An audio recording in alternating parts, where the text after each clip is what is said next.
जो हदीस मैंने आपके सामने पढ़ी है उस हदीस के अंदर 10 नसीहतें की गई हैं, लेकिन मुझे उम्मीद नहीं है कि मैं उन 10 नसीहतों तक चल पाऊंगा। बहुत वक्त दरकार है। पहले उन 10 को सुन लेते हैं, उससे आपको अंदाज़ा हो जाएगा कि मैं क्या बोलना चाहता हूँ और आपको समझने में भी आसानी होगी और वहीं फिर आपके कान टिक जाएंगे। वो 10 नसीहतें क्या हैं, कोशिश करूँगा 10 तो नहीं हो पाएंगी पूरी, लेकिन 5 यानी आधी तो मैं तकरीबन बयान कर ही दूँ, लेकिन बता 10 देता हूँ कि वो 10 नसीहतें क्या हैं। मुआज़ इब्न जबल रज़ी अल्लाह ताला अन्हु फरमाते हैं कि नबी अकरम सल्लल्लाहु अलैहि वसल्लम ने मुझे 10 बातों की वसीयत फरमाई। औसानी रसूलुल्लाह सल्लल्लाहु अलैहि वसल्लम बिअश्री कलिमात, कि नबी अकरम सल्लल्लाहु अलैहि वसल्लम ने मुझे 10 बातों की नसीहत, 10 बातों की वसीयत फरमाई। इन 10 को मजबूती से गिरह बांध लो, अपनी अक्ल में बिठा लो और इन 10 को सुन लीजिएगा। 5-5 करके मैं बतला रहा हूं, इन 10 को सुन लीजिएगा। पहली वसीयत, ला तुशरिक बिल्लाहि शैअन इन कुतिलता हुर्रिक्ता। आए माज, किसी भी हाल में शिरक मत करना, अल्लाह के साथ किसी दूसरे को शरीक और साझी मत बनाना। इन कुतिलता हुर्रिक्ता, चाहे तुम्हें कत्ल कर दिया जाए या तुम्हें जला दिया जाए, तुम्हारी बॉडी को जला कर राख बना दिया जाए, तुम कत्ल हो जाना, अपने आप को जला कर राख करवा लेना, लेकिन अल्लाह के साथ किसी को शरीक नहीं करना। पहली चीज, मैं जो बातें बता रहा हूं, जो 10, इसको कान खोल कर सुनिएगा। मैं किसी को भी खड़ा करके पूछ सकता हूं, मेरे अंदर ये आदत है। मैं ये देखना चाहूंगा कि कितने गौर से आप सुन रहे हैं। पहली चीज, शिर्क मत करना, चाहे कत्ल कर दिया जाए या जला दिया जाए। आए माज, शिर्क मत करना। इन कुतिलता हुर्रिक्ता, चाहे तुम्हें जला दिया जाए या तुम्हें कत्ल कर दिया जाए, पहली चीज। दूसरी चीज देखिए, वला तउक्कन्न वालिदैक व इन अमराका अन तखरुज मिन अहलिका व मालिक, और अपने माँ बाप की नाफरमानी मत करना, अपने माँ बाप को मत सताना। वला तउक्कन्न वालिदैक, अरबी जानने वाले उलमा बैठे हैं, नून ताकीद बानून सकीला के साथ कहा, ला तउक्कन्न वालिदैक, हरगिज कभी भी किसी भी हाल में अपने माँ और बाप की नाफरमानी मत करना, उनको मत सताना। वइन अमराका अन तखरुज मिन अहलिका व मालिक, मकाम देखिए, उनका दर्जा देखिए। अगरचे तुम्हारे माँ और बाप तुम्हें ऑर्डर दें, तुम्हें हुक्म दें कि तुम अब मेरे घर से निकल जाओ, अपने घर से निकल जाओ, घर भी तुम्हारा, पैसा भी तुमने कमाया, मालो दौलत भी तुमने कमाया, मेहनत की, लेकिन अगर वालिदैन ये कहें, माँ बाप ये कहें कि तुम अपने अहलो वयाल, बीवी बच्चों को छोड़ो और अपना माल दौलत यहीं पर छोड़ दो और निकल जाओ, तो तुम्हें मालो दौलत भी छोड़ना पड़ेगा और बीवी बच्चों को भी छोड़ना पड़ेगा। वला तउक्कन्न वालिदैक व इन अमराका अन तखरुज मिन अहलिका व मालिक, अपने माँ बाप की नाफरमानी मत करना, चाहे वो दोनों तुम्हें हुक्म दे, ऑर्डर दे कि घर छोड़ दो और मालो दौलत छोड़ के बेदखल हो जाओ, निकल जाओ मेरे घर से, तुम्हें निकलना पड़ेगा। दूसरी चीज 2 हो गई। तीसरी चीज पर गौर कीजिए, वला तत्रुकन्न सलातन मक्तूबतन मुतअम्मिदन, कभी भी किसी भी हाल में फर्ज नमाज अमदन कसदन जानबूझकर मत छोड़ना। ला ततरुकन्न सलातन मक्तूबतन मुतअम्मिदन, कोई एक भी नमाज, पूरा हफ्ते तो बहुत दूर की बात है, कोई एक भी नमाज फर्ज और अमदन कसदन जानबूझकर मत तर्क करना, मत छोड़ना। फ़इन्न मन तरक सलातन मक्तूबतन मुतअम्मिदन फ़क़द बरिअत मिन्हु ज़िम्मतुल्लाह, जो जानबूझकर अमदन और कसदन एक वक्त की नमाज भी तर्क कर देता है, छोड़ देता है, पूरे हफ्ते की नहीं, पूरे महीने की नहीं, एक नमाज जानबूझकर कसदन बिना किसी बीमारी के और बिना किसी उज़्र के अगर छोड़ देता है, फ़क़द बरिअत मिन्हु ज़िम्मतुल्लाह, तो अल्लाह की कोई जमानत और कोई गारंटी उसके ऊपर नहीं रहती है कि वो किस पोजीशन में मरेगा, कहां मरेगा, कैसे। अल्लाह की जिम्मेदारी उठ जाती है उसके ऊपर से, अल्लाह की कोई जिम्मेदारी उसके ऊपर नहीं रहती। ये एक वक्त की नमाज के छोड़ने वाले के लिए है,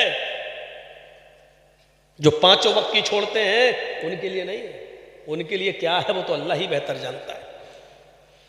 फ़इन्न मन तरक सलातन मक्तूबतन मुतअम्मिदन फ़क़द बरिअत मिन्हु ज़िम्मतुल्लाह, अल्लाह की जिम्मेदारी, अल्लाह की गारंटी खत्म हो जाती है उसके ऊपर से। तीन चीजें याद हो गई होंगी, पहला शिर्क मत करना, दूसरा माँ बाप को मत सताना, तीसरा फर्ज नमाज को कसदन जानबूझकर मत छोड़ना, चौथी चीज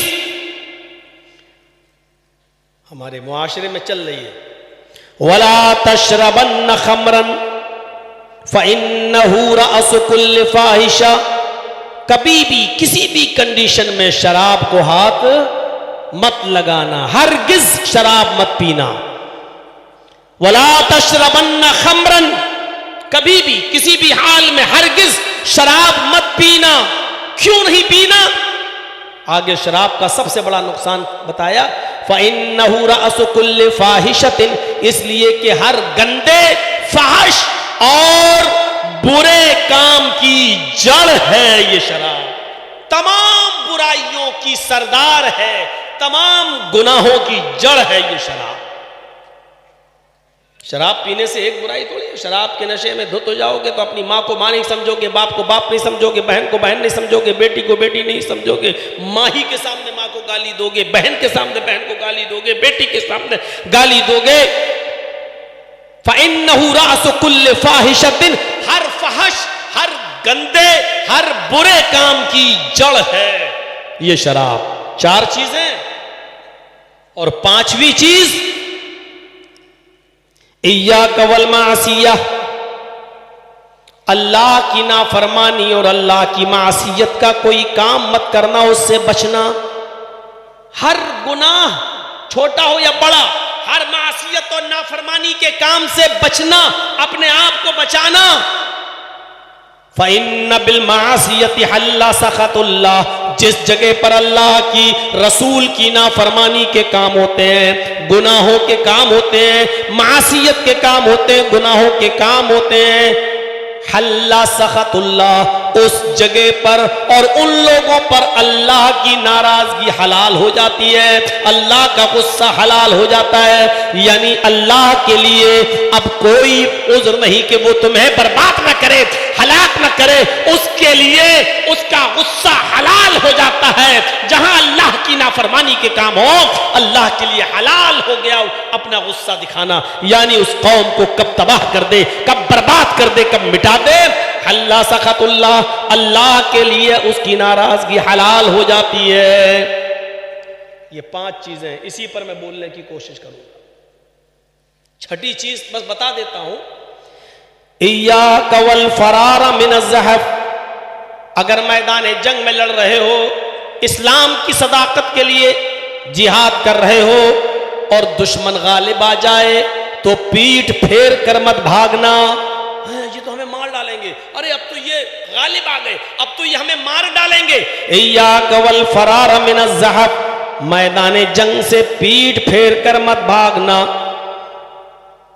वइन हलकन्नास, अगरचे लोग हलाक हो रहे हो, मर रहे हो, बर्बाद हो रहे हो, मिट रहे हो, अपने आप को कत्ल करवा लेना, लेकिन मैदान जंग छोड़ के मत भागना, पीठ दिखा के मत भागना, नहीं बुज़दिली का सबूत मत देना। अगर मैदान जंग में उतर ही गए हो और जिहाद के लिए उतर ही गए हो तो फिर अब पीठ मत दिखाना, चाहे हलाक हो जाओ चाहे बर्बाद हो जाओ। छठी चीज हो गई। और सातवीं चीज, वइन असाब मौतानुन व अंत फीहिम फस्बुत। वइन असाब मौतानुन, अगर किसी जगह मौतें हो रही हो, मसलन आपकी बस्ती में मौतें हो रही हो, कोई ये मर गया, अरे कल वो मर गया, अरे परसों इस बीमारी से ये मर गया, ताउन फैला है, कोई बीमारी फैली हुई है और उस बीमारी की वजह से लोग मर रहे हैं, वह अंतफीहिम, और आप उस गांव में उस मोहल्ले में मौजूद हैं, फस्बुत, तो उसी में रहो, क्योंकि मौत तो हर जगह। जरूरी नहीं कि तुम जिस बस्ती को छोड़ के दूसरी बस्ती में जाना चाह रहे हो तो वहां तुम्हें मौत ना आए।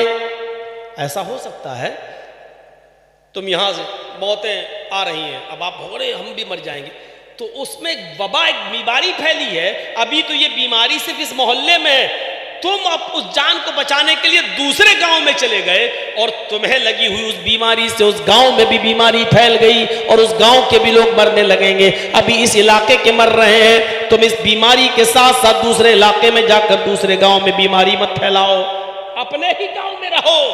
अगर से लोग मर रहे, मौतें हो रही हो, लोग मर रहे हो उन मौतों से, बीमारी के फैल जाने की वजह से, वो अंतफीहिम, और आप वहां हो, फस्बुत, तो वहीं रहिए, अपना इलाका छोड़ के दूसरी जगह मत भागिए। कोरोना में यही हुआ था ना, जो जहां है वहीं रुक जाए। हो सकता है वहां से जाओगे दूसरी बस्ती में तो उधर फिर कोरोना फैलाओगे, वही हुआ था कोरोना के अंदर। 7 चीजें हो गई।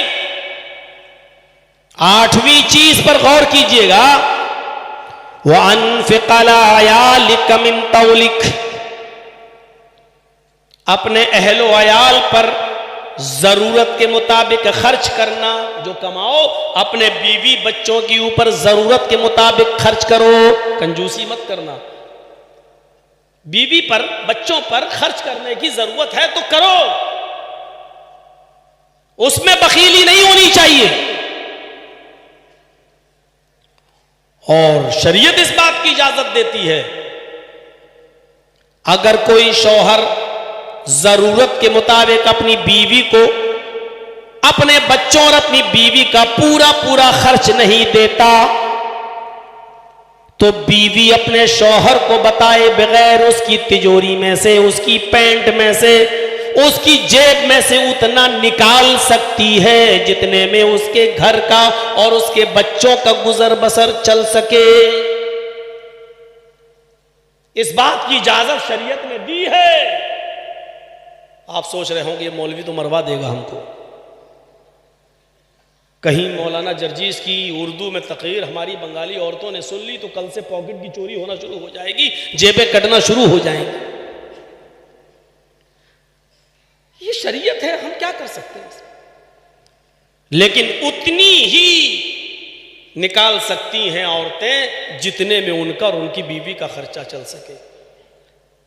अब ये नहीं कि कोई 150-150 रुपए की चलती है मुआशरे में, समाज में, अब तुम 10,000 की खरीदने के लिए पहुंच जाओ, 10,000 निकाल लो दस्तूर के मुताबिक। अब ये नहीं कि आपके यहां दाल चावल चलता है, दाल भात चलता है, अब आप देसी मुर्गा खाने के लिए उसको निकाल लो। दस्तूर के मुताबिक जो मुआशरे में जिस चीज का चलन है उसके मुताबिक आप उतना निकाल सकते हो जितने में तुम्हारा और तुम्हारे बच्चों का खर्चा चल सकता है, बिना बताए, और ये चोरी में शामिल नहीं होगा। इस बात की इजाजत शरीयत ने दी है। कितनी चीजें हो गई? 8। वानफिकला अयालिक मिन तौलिक, अपने बीवी बच्चों पर जरूरत के मुताबिक खर्च करो। और 9 नंबर पर, 9वीं चीज क्या है? 9 नंबर पर, वला तरफउ अन्हुमा साका अदबन, ये भी बीवी बच्चों के लिए, और तुम अपने बीवी और बच्चों की ऊपर से अदब की लाठी मत उठाओ। ला तरफउ अन्हुमा साका अदबन, यानी सख्ती वाली लाठी वो रहनी चाहिए। लाठी का मतलब वो डंडा नहीं कि उठा के मारो, मतलब सख्ती रहनी चाहिए आपकी बीवी पर भी और बच्चों पर भी। अदब, एहतराम उनको हर में सिखाओ, वो आउट ऑफ कंट्रोल ना होने पाए। इसलिए तुम्हारा रौब, तुम्हारा दबदबा, तुम्हारा जाओ जलाल तुम्हारी बीवी पर कायम रहना चाहिए और तुम्हारे बच्चों पर रहना चाहिए। तुम्हारी आंखों से डरे बच्चे। क्या कर रहे हो?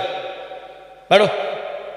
ला तरफउ अन्हुम आसाक अदबन, अदब की लाठी अपने अहलो अयाल से मत उठाना, ये रखे रहना उनके ऊपर। अगर आपने अदब की लाठी उठा ली तो बीवी भी आवारा हो जाएगी और बच्चे भी आवारा हो जाएंगे। रात के 12 बजे और 2 बजे जिनके बच्चे आ रहे हैं, ये आवारा नहीं तो और क्या है? गौर करें माँ बाप, वालिदैन सब। ला तरफउ अन्हुम आसाक अदबन, अपने बीवी और बच्चों के ऊपर अदब का डंडा, अदब की लाठी बनाए रखना, जरूरत के तहत इस्तेमाल भी करना। अदब हर वक्त सिखाते रहना, तहजीब उनको सिखाते रहना। ये 9 चीजें हो गई। और 10वीं चीज क्या है? वो आखिफहुम फिल्लाह, अपने अहल-वयाल को, अपनी बीवी और अपने बच्चों को अल्लाह के खौफ से डराते रहना, अल्लाह के अजाब से डराते रहना, उनको अल्लाह के बारे में बताते रहना। वो आखिफहुम फिल्लाह, अल्लाह का खौफ उनको दिलाते रहना, अल्लाह का डर उनको दिलाते रहना। बेटा एक दिन मरना है, बेटा तुम अपने माँ बाप से छिप सकते हो। शराब पीते हो ना, माँ बाप को नहीं पता, हमसे छिप सकते हो, चुपके से शराब पी के आ सकते हो, लेकिन अल्लाह की नजरों से नहीं बच सकते हो। बेटा तुम किस लड़की के साथ बाइक पर गए थे घूमने के लिए और लड़की को घुमा रहे थे, हमसे तुम बच सकते हो, लेकिन अल्लाह से नहीं बच सकते हो। बेटा अल्लाह की नजरों के सामने हो, अल्लाह के कैमरे लगे हुए हैं, आपकी वीडियो बन रही है। कयामत के दिन वो वीडियो नामे अमाल की शक्ल में हमारे और आपके सामने आ जाएगी और एक एक चीज हमें दिखा दी जाएगी। उस वक्त हम अपनी वीडियो को अपने आंखों के सामने देखेंगे, नामे अमाल पढ़ेंगे, जो गुनाह याद नहीं होगा वो भी देखेंगे और चीख उठेंगे, अल्लाह ये तूने कौन सी किताब हमें दे दी, कौन सी वीडियो दिखा दी, इसने तो मेरे छोटे से छोटे और बड़े से बड़े गुनाह को रिकॉर्ड कर लिया है।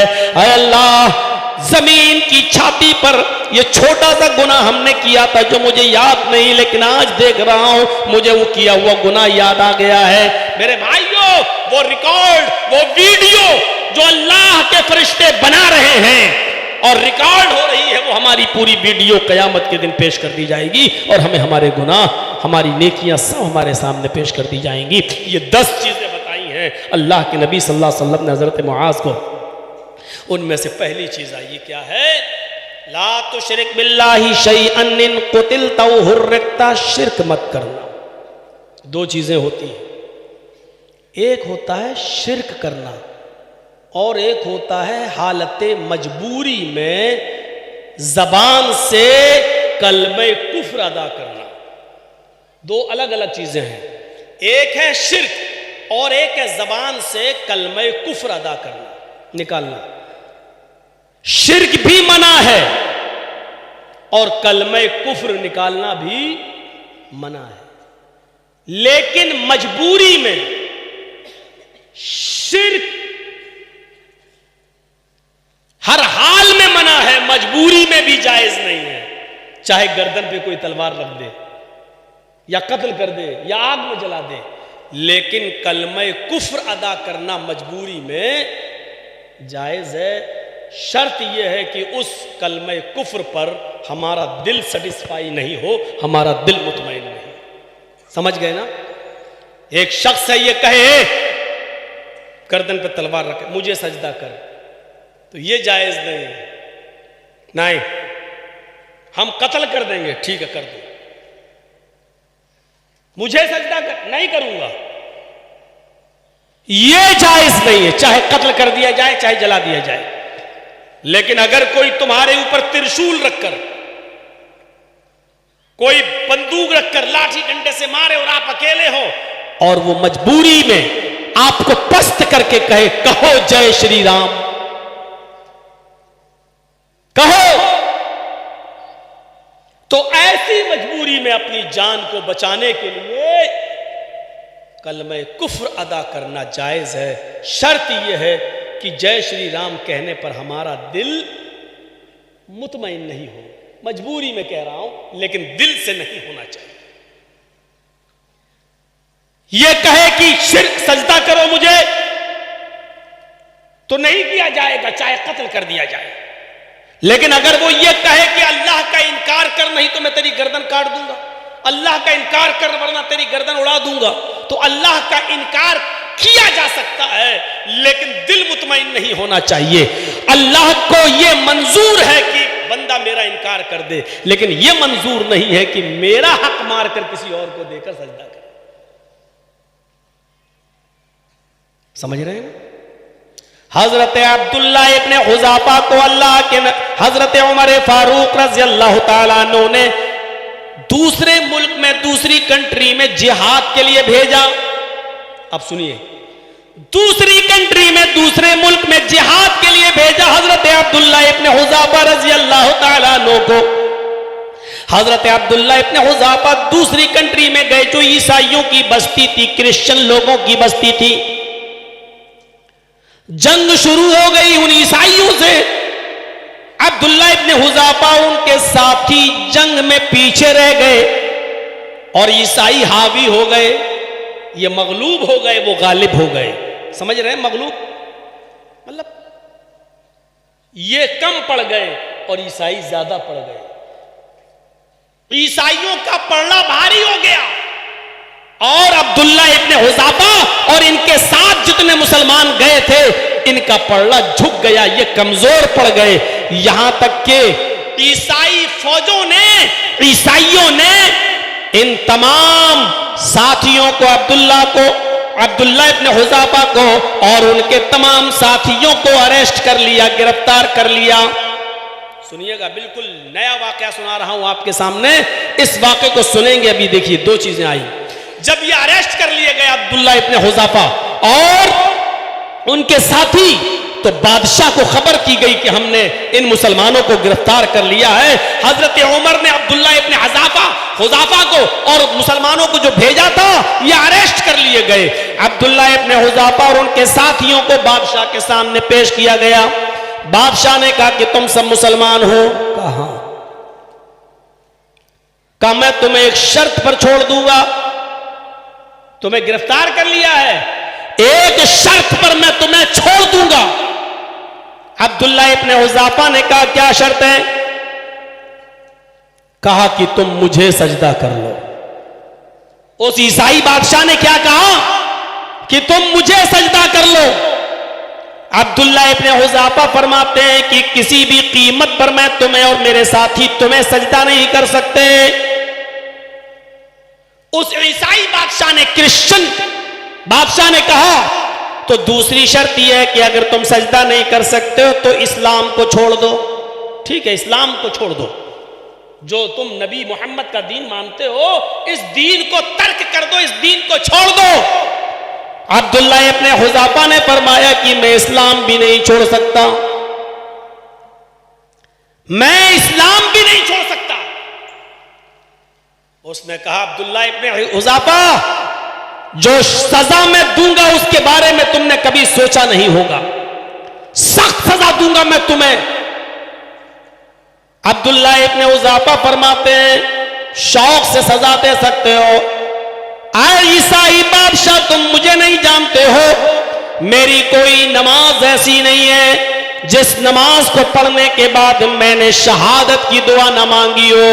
मैं अल्लाह से यही दुआ करता हूं, क्या अल्लाह जब मेरी जान जाए तो मेरे जिस्म के एक एक आज़ू को काटा जाए, मेरी उंगलियां काटी जाएं, मेरा पंजा काटा जाए, मेरी कोहनी काटी जाए, मेरा बाजू काटा जाए, मेरे पैर की उंगलियां काटी जाएं, मेरा पंजा का टखना काटा जाए, मेरी एड़ियां काटी जाएं, मेरा घुटना काटा जाए, एक एक आज़ू को तकलीफ दी जाए, और कयामत के दिन जब तू मुझे देखे तो कहे कि जा, मैंने अब्दुल्ला इब्न हुज़ाफा को बगैर हिसाब व किताब के जन्नत में दाखिल कर दिया। मेरी तमन्ना यह है और हर नमाज के बाद मैं यही दुआ करता हूं कि अल्लाह मुझे उस वक्त तक मौत ना आए जब तक कि मेरे एक एक आज़ू को अल्लाह की राह में, एक एक बॉडी के पार्ट्स को अल्लाह की राह में कुर्बान न कर दिया जाए, एक एक टुकड़े को, एक एक पार्ट्स को, एक एक हिस्से को, एक एक भाग को काट ना दिया जाए तब तक मुझे मौत ना आए। मुझे डराते हो? उसने कहा ऐसे नहीं मानेगा ये अब्दुल्ला इब्न हुज़ाफा।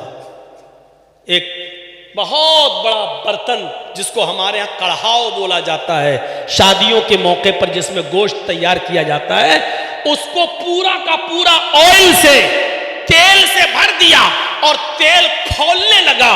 जब तेल उबलने लगा, जब उस कढ़ाव में तेल जोश मार रहा था, उबल रहा था, उसी वक्त उस ईसाई क्रिश्चियन बादशाह ने अपने कैदी को, किसी ईसाई मुजरिम को जो जेल में बंद था, कैद खाने में बंद था, उसको जेल से निकाला और कहा अब्दुल्ला देखो इसका अंजाम क्या होता है। उसने उस क्रिश्चियन को, उस ईसाई मुजरिम को उसी कढ़ाव के अंदर डाल दिया। जैसी गरम खौलते हुए तेल में वो मुजरिम डाला गया, डालते ही उसके आज़ा, उसके बॉडी के पार्ट्स अलग अलग हो गए, हाथ अलग हो गया, पैर अलग हो गया, गर्दन अलग हो गया, कान अलग हो गया, पूरी बॉडी जलकर चुरमुरा गई। ईसाई बादशाह ने कहा अय अब्दुल्ला इब्न हुज़ाफा, तुम और तुम्हारे साथियों का भी यही अंजाम होगा।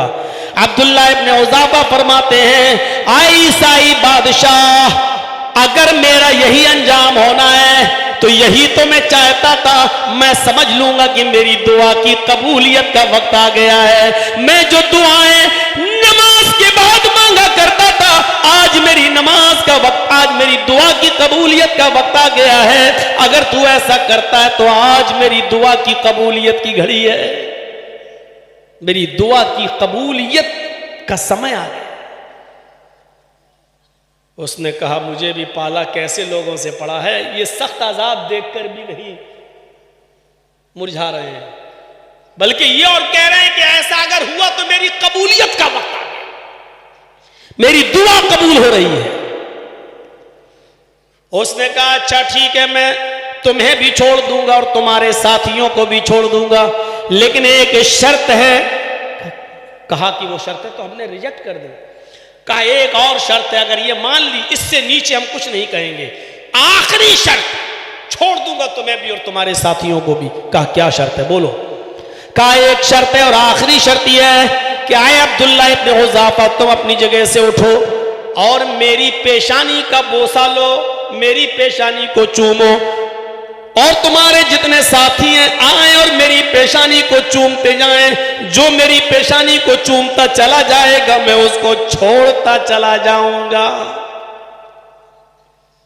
हजरत अब्दुल्ला इब्न हुज़ाफा नबी की सोहबत में रहे थे, नबी के बारे में मालूम था, इस्लाम जानते थे। एक तरफ तो ये तमन्ना थी कि शहीद हो जाऊं, लेकिन दूसरी तरफ इस्लाम का मसला जानते थे कि जान बचाना भी फर्ज है और यह कोई कुफरिया काम नहीं है, शिरकिया काम नहीं है। इसने जब पेशानी को, माथे को चूमने के लिए कह दिया तो इसकी पेशानी चूमना अगरचे इज्जत है, इसकी तकरीम है इसकी, जो मैं इसको करना नहीं चाहता, लेकिन इस जगह पर इस्लाम का हुक्म है कि अपनी जान बचाने के लिए ऐसा कर लो, लिहाजा इसकी पेशानी चूमने में कोई हर्ज नहीं है। लिहाजा अब्दुल्ला इब्न हुज़ाफा उठते हैं और कहते हैं आओ, और उस हजरत अब्दुल्ला इब्न हुज़ाफा ने उस ईसाई बादशाह की पेशानी को चूम लिया, छोड़ दिया और सारे के सारे साथियों ने उसकी पेशानी को चूमा और उसके बाद में उसने भी अपना वादा पूरा किया। अब्दुल्ला इब्न हुज़ाफा और उनके साथियों को छोड़ दिया। ये खबर मदीने में हजरत उमर फारूक को मालूम हो गई तो हजरत उमर फारूक को भी मसला मालूम था। जब उनको पता चला कि उन्होंने बादशाह को सजदा नहीं किया, उन्होंने इस्लाम का इनकार नहीं किया, इस्लाम को नहीं छोड़ा, लेकिन बादशाह ने उनसे अपना माथा, अपनी पेशानी को बोसा देने को कहा तो इन्होंने दे दिया। हजरत उमर भी खुश हुए कि अब जान बचाना भी जरूरी था, इसलिए इन्होंने अपनी जान बचा ली। और कोई बहुत बड़ा गुनाह का काम भी नहीं किया, लिहाजा ये चले आए। हजरत उमर फारूक लाओ लश्कर के साथ, मुसलमानों के साथ मदीने के बॉर्डर पे जाते हैं और उनका इस्तकबाल करते हैं। अब्दुल्ला इब्न हुज़ाफा जब जंग से लौटकर और बादशाह ईसाई बादशाह के छोड़ने के बाद जब मदीने में दाखिल होते हैं तो हजरत उमर ने कहा, ऐसे मदीने में दाखिल नहीं होने देंगे। तुमने उस ईसाई बादशाह की माथे को, पेशानी को चूमा, आज हम और जितने भी मुसलमान तुम्हें यहाँ रिसीव करने आए हैं, इस्तकबाल के लिए आए हैं, मोस्ट वेलकम कहने आए हैं, ये सारे के सारे तुम्हारी पेशानी का बोसा लेंगे। लिहाजा इन तमाम लोगों ने हजरत उमर के साथ मिलकर अब्दुल्ला इब्न हुज़ाफा और उन तमाम साथियों का जो जंग में गए थे उनका पेशानी का बोसा लिया और उसके बाद मदीने में उनकी एंट्री हुई। तो मुझे बताना यह था कि शिर्क नहीं करना चाहिए, चाहे मार डाला जाए, जलाया जाए, कत्ल कर दिया जाए। गौर करें वो मुसलमान जो अपने आप को मुसलमान भी कहते हैं और जिनकी पेशानियां, जिनके माथे गैरों के आस्थानों पे झुकते हैं, सजदे करते हैं और कहते हैं कि ये तो ताजीमी सजदा है, ये इबादत का सजदा थोड़ी है, ये तो इज्जत का सजदा है, हम उनकी इबादत थोड़ी कर रहे हैं, उनकी इज्जत कर रहे हैं। मेरे प्यारे साथियों, सजदा चाहे ताजीमी हो या इबादत का सजदा हो, दोनों शिर्क है। किसी के सामने ताजीमन झुका नहीं जाएगा, ताजीमन सजदा नहीं किया जाएगा। इबादत का सजदा करना तो बहुत दूर की बात, सजदा तो ताजीमी भी जायज नहीं है। मेरे भाइयों, हजरत अब्दुल्ला इब्न हुज़ाफा ने साबित कर दिया, इसीलिए अल्लाह तबारक व तआला ने क्लियर कर दिया इसी दुनिया में कि याद रखना, शिर्क के अलावा जितने भी गुनाह लाओगे, मेरी रहमत से उम्मीद रखना कि मैं माफ कर भी सकता हूं और नहीं भी कर सकता हूं, लेकिन शिर्क के साथ अगर मेरे पास आए तो कभी नहीं बख्शे जाओगे, कभी माफ नहीं किए जाओगे। इन्नल्लाह ला यग़फिरु अन युश्रक बिही व यग़फिरु मा दून ज़ालिका लिमन यशा। अल्लाह रब्बुल आलमीन शिर्क की मग़फ़िरत नहीं फरमाएगा, शिर्क को माफ नहीं करेगा, और उसके अलावा जितने गुनाह होंगे अल्लाह की मशीयत और उसकी मर्जी पर मौकूफ है, वो चाहे तो माफ कर दे, चाहे तो ना कर दे। व यग़फ़िरु मा दून ज़ालिका लिमन यशा, वो जिसके गुनाह चाहे माफ कर दे, लेकिन शिर्क माफ नहीं करेगा। ये क्लियर कर दिया है अल्लाह तबारक व तआला ने अपनी किताब कुरान करीम के अंदर साफ कह दिया है, हम शिर्क को माफ नहीं करेंगे। किसी बहुत मुअज़्ज़ज़ लीडर के आने के बाद कुर्सी से उठ जाओ, खड़े हो जाओ इस्तिक़बाल में, ये ताज़ीमन क़याम, ये भी सही नहीं है। अरे होंगे तुम चौधरी अपने घर के, होंगे सरमायादार अपने घर के, होंगे एमएलए और एमपी अपने घर के, होंगे चीफ मिनिस्टर और प्राइम मिनिस्टर अपने घर के, लेकिन ताज़ीमन खड़ा होना सिर्फ अल्लाह रब्बुल आलमीन के सामने जायज़ है। अल्लाहु अकबर, अल्लाह के सामने क़याम। अल्लाह के रसूल जब आया करते थे तो सहाबे किराम नबी को देखकर खड़े हो जाया करते थे। अल्लाह के नबी ने मना फरमाया, ये मेरी मोहब्बत नहीं है, तुम मोहब्बत में खड़े होते हो मुझे देखकर, मोहब्बत ये नहीं है कि मुझे देखकर खड़े हो जाओ, मोहब्बत तो ये है जो मैं तुम्हें बतला रहा हूं उसके ऊपर अमल करके दिखाओ, ये है पहली चीज। थोड़ा ही थोड़ा चलूंगा, वरना मेरे भाइयों एक ही चीज में उलझ के रह जाऊंगा।